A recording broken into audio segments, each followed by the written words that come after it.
There's a couple of things that you need to consider before buying any course online.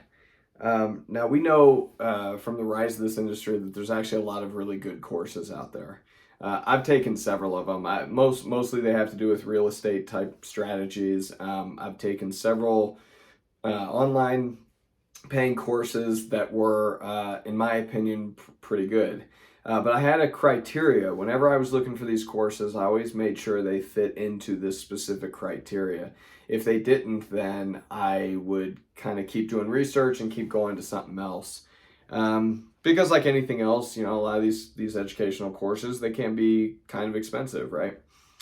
But I will say, as it relates to the course industry, this is in 2019, this was a $200 billion industry, and I think I read that in 2025 or 2026, it's going to be worth like 375 billion. It was like an 80% some odd increase, right? So there's definitely a lot to this. This is obviously the online course situation. It's a product a lot of people want and need. And I'm certainly no exception. Like I said, I've taken these courses and they've been very beneficial to me. I was very pleased with the product I paid for and the knowledge I got and the tools that came with it. But let's talk about the things that you must have in each course that you purchase online. And again, this is life according to Dan, okay? It's going to depend on what the type of course is. But if this is strictly a learning educational course, then I think it needs to have certain things. And let's start with the most important one, mentorship. A lot of these courses are going to claim to be a mentor style course, but really what a lot of them do is that they're putting together videos, in modules which are good. Video learning is great, but they're teaching you something and then that's where it stops. You watch the videos, and so theoretically you're learning from this guy who's teaching you or this girl teaching you face to face, but then it stops.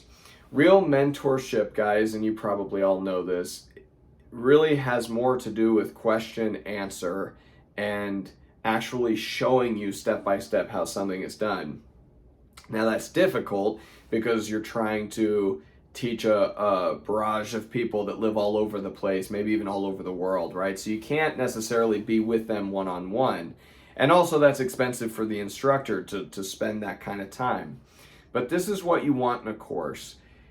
You want a person who somehow within the course is going to have the ability to actually answer your questions.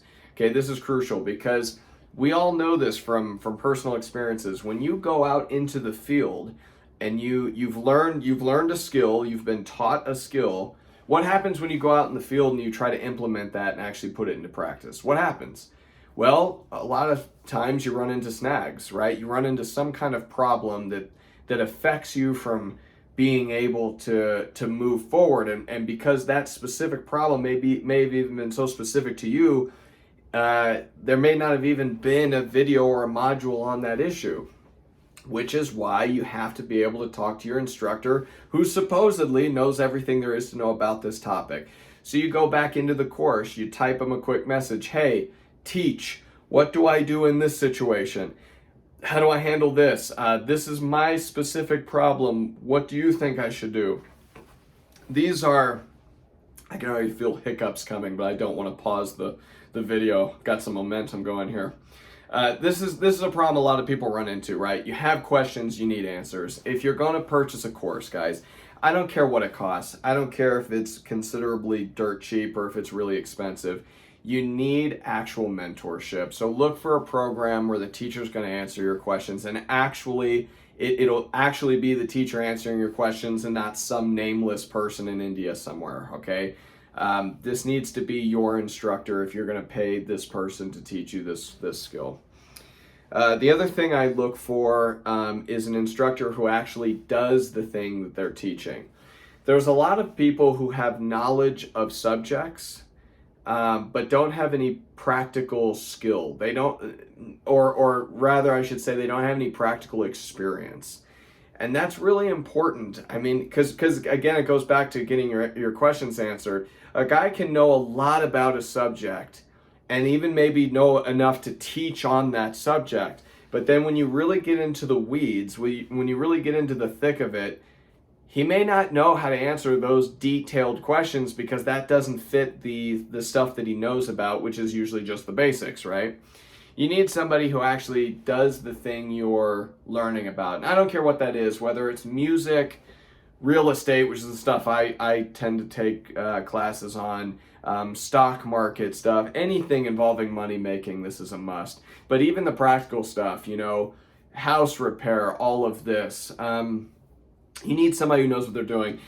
Take any apprenticeship you've ever heard of, right? This is how anybody in the trades, anyone who's learning a trade, plumber, electrician, carpenter, handyman, they tend to do apprenticeships before they actually go solo and start their own business for themselves. Now, this is crucial because now not only have they gone to a trade school and learned how to be a plumber, but now for a year, 2 years, whatever it is, they're going to go with somebody who's been in this profession for decades, has all the practical knowledge, right? He doesn't just know how to send water from one place to another. He knows exactly what types of fittings, exactly what pipes. He's been doing this for a long time. And the things that you're not going to get in the textbook, because a textbook can only be yay big, this guy could write a book this big because he's been doing this for so long. He has all that practical knowledge. And now this guy, this newbie, is learning directly from him, right? Because he's actually been doing it. So he is the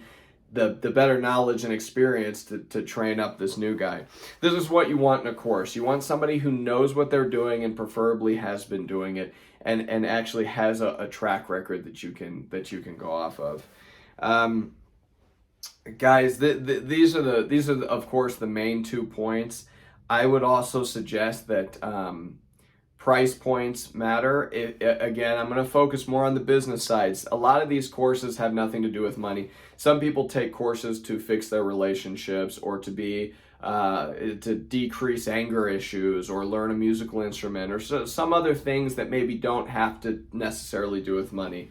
But I am going to focus on the money ones for a moment, because if you're going to spend money on a course, my opinion, unless it's a hobby you absolutely love, you should be able to make that money back. Okay, if you're going to spend $3,000, $5,000, heaven knows, $10,000, there needs to be at least a pretty high chance that you're going to get that money back. You need to believe in the system you're doing, and you need to be able to see those testimonials. So if people are going to say, look, take mine. So I have a course that teaches people how to do overages. Take overages. I've won dozens and dozens of cases. Guys, I don't think I have ever taken a case that has profited me less than $4,000. Now, that's because I'm a little selective, but even in the beginning, even when I was a newbie and had no one and had no experience, I never took cases that would pay me out less than $4,000.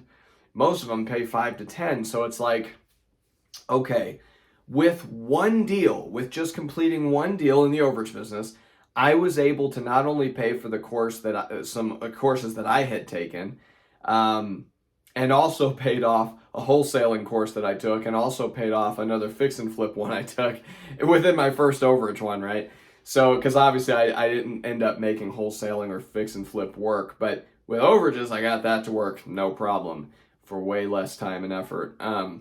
But within one deal, guys, I paid off all the courses I've ever taken online with profit even on top of that. So with these courses, you need to know that you're going to make your money back. Otherwise, really, what is the point? That's bad business. You need to know you're going to make your money back.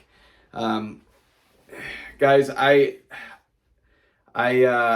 do care about these things quite a bit. There's a lot of scams going on out there. There's a lot of really bright and shiny things that people fall into. And I don't want to see that happen to you, because it is something that's happened to me, and I know the frustrations that come from that. When I first started in the overage business, there were a lot of pitfalls, and I didn't have anybody to talk to. I shouldn't say there were a lot of pitfalls. I was actually pretty successful with cases, but in the early days, I lost 2 cases my first year out of several dozen, but I lost 2. And I didn't have anybody to ask about those. Nobody was there to help me. Nobody was there to answer my questions. I was basically doing this alone. And that's not something I want for my students. I don't think it's something that a good instructor will want for their students. I mean, whatever the course is. But this is why, again, for example, in my course, I wanted to set it up so that people could ask me questions. I could give them almost immediate responses. I wanted to, before I ever even started on something like this, I wanted to be able to have enough wins under my belt that I could reasonably show everybody, like, look, here's all the cases I've won. Here's the pitfalls I fell into. Here's what to do. Here's what not to do. You know, there's a real knowledge here from experience that can only come from experience. And of course, I've added all that in the training, along with the tools. Now, and actually, before I get going on that, was another one I wanted to cover, which is the tools, okay? A course, if they're going to set you up, this course should be setting you up for success. They should want you to be successful. How are you going to be successful if you don't have all the tools that you need, right? So this is, again, something to consider when you're picking a course. Are they going to, if this is a music course, are they going to provide you with the sheet music or with the practice steps or the text or whatever you need? You know, are they going to provide you with something, some tools to actually help you be a better guitar player, piano player? In business, are they going to give you the tools necessary to calculate and deal with the deals and make good decisions? In the overage business, a lot of this is documentation. You need a lot of legal forms, for example, to make these overage deals happen. In my course, I provide very specific, detailed, ironclad contracts and documents because I want my students to be successful. I don't want them to have any problems or get into any trouble. And the way that you fix these is with good legal forms, right? So so that's something that I do. Other courses and instructors, they know this. They want to provide you with the things that you need to be successful. If you're doing an anger management course, they're going to give you loads of online resources, phone numbers to call, people to talk to, maybe even some books that give you certain exercises to practice every day. I don't know. I'm pretty much making this up, but I'm just trying to help you understand. Regardless of the topic, regardless of what it is you're learning about, these people should be able to provide you with the tools necessary to be successful beyond just the training. The training is crucial, but they should be giving you other tools to make sure you don't fall flat, okay, other than just the knowledge. And that's important. Guys, I'm going to cut this video. It's going a little bit longer than I anticipated. Be very careful when you're looking at courses. Pick the course that's going to make you money or going to be beneficial to you, and do your research and know that it is. Again, with the money thing, guys, people are starting to wake up. The reason this business, the online course industry, is turning into a $375 billion industry is because people are waking up. They realize that going to a four-year university and paying hundreds of thousands of dollars when their goal is just to make money, their goal is to get a job and get $80,000 a year. Well, $200,000 in debt for decades versus an $80,000 a year, that's not really worth it. When you could take a $5,000 course or let's go into the upper levels and even say a $10,000 course, but know from that skill that you're going to make six figures a year. Who wouldn't do that? Who wouldn't pay $1, $2, $3, $4, $10,000 on a course that they know is going to pay itself off and then make them loads of money after that? That's what college has pretended to do for years. It doesn't work for our generation. It's not the case in 2021 in all cases. I mean, look, if your goal is to save lives and work at a hospital, then go to college and become a doctor. If your goal is to make money, you need a course that's going to teach you how to make money, and it's going to be at your pace. You're not going to have to drive anywhere. You're not going to have to go rent a place by the university. You can do this from your laptop at home. This is the wake-up call, guys. There is lots of money out there to be made. My version is overages. That's how I made my money. It's how you can make your money, frankly. But pick a course that's actually gonna pay itself off, give you that mentorship, give you the tools that you need, and it's gonna be taught by someone who knows what they're doing. If you can pull this off, guys, it will be worth it. It will be an investment. It won't be an expense. Okay, that's it for this video. We'll see you guys on the next one.